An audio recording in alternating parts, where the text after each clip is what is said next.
Hello sa inyong lahat! Maraming salamat sa mga tao na patuloy na sumusuporta sa aking YouTube channel at nanonood ng mga videos na ginagawa ko. Bali sa video na to, ang i-discuss ko ay yung tinatawag na income tax return o yung deklarasyon de la renta. Kung ikaw ay bago pa lang dito sa Espanya, huwag mo munang isipin yung deklarasyon de la renta na tinatawag na yan dahil hindi ka pa naman qualified para sa bagay na ito. Ito ay para lamang sa mga legal na dito sa Espanya o yung residente na dito.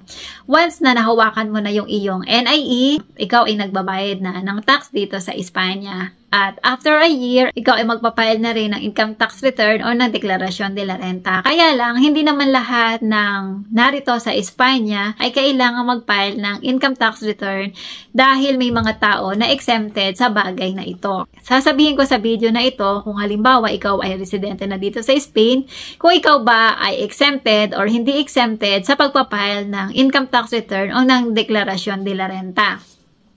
Ngayong 2025, ang income tax return o yung deklarasyon de la renta ay may mga tao na required at meron din naman syempre not required or exempted sa pagpapail ng income tax return. At depende kasi ito sa income or sa sources na pinanggagalingan ng iyong pera. Ito ay nakadepende sa salary at kahit ikaw ay hindi na nagtatrabaho, kung ikaw naman ay tumatanggap na ng pensyon, meron pa rin itong qualification or kung ikaw ba ay required o hindi required na mag-file kahit ikaw ay tumatanggap na ng pensyon. Meron kasi din itong bracket. Siyempre, unahin natin ay yung mga exempted sa pagpapile ng income tax return. Halimbawa, isa lang yung iyong income or yung isa lang ang trabaho mo na nakadeclare. Halimbawa, ikaw ay isang stay-in or stay-out at isa lang yung iyong full-time na trabaho. At ang iyong sahod ay less than 22,000 euro. Ito ay yung gross income mo annually. Kapag hindi lumampas sa 22,000 ang iyong sahod, yung gross na kasi, iba kasi yung gross at iba yung net. Yung gross mo dapat ay less than 22,000 sa euro, ikaw ay hindi kailangan mag-file ng income tax return. At kung halimbawa naman dalawang iyong trabaho, meron kang isang full-time at meron kang part-time. At pareho yan ay nakadeclare. Either dalawa yung trabaho mo na yan o tatlo at yan ay nakadeclare. Kung halimbawa ang gross income mo pag pinagsama yung mga trabaho mo na yan ay less than 15,876 yearly din, ikaw ay hindi kailangang mag-file ng income tax return or ng deklarasyon de la renta. At kung halimbawa naman, kung monthly naman, at dapat hindi ito lalampas sa 1,600 euro pag pinagsama mo yung mga trabaho mo na yan na nakadeclare monthly. Yun ay gross income. Hindi tayo doon sa net income. Nakabase tayo sa gross income. Pag lumampas, automatic, kailangan mo mag-file ng income tax return. Ganon din sa mga tao na nagpe-pension na kasi may mga tao dito na meron silang pension na tinatanggap. Then kapag kasi halimbawa nabiyudo sila o nabiyuda, merong pensyon dati yung kanilang asawa, mapupunta yun sa kanila, madadagdag.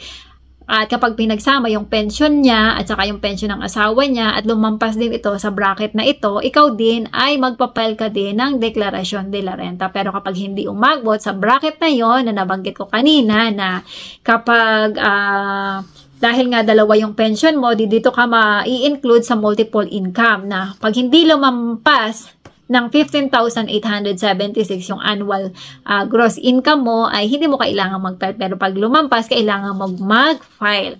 Kung halimbawa naman ikaw ay required na mag-file ng income tax return dito sa Espanya, huwag kang mag-alala, lalong-lalo na kung meron kang pamilya dito, may anak ka na pinag-aaral at meron kang bahay na binabayaran at kung ano-ano pang ibang expenses na iyong pinagkakagastusan dito dahil ito ay makakabawas ito sa iyong tax na possibility na malaki ang chance na baka magkaroon ka ng tax refund.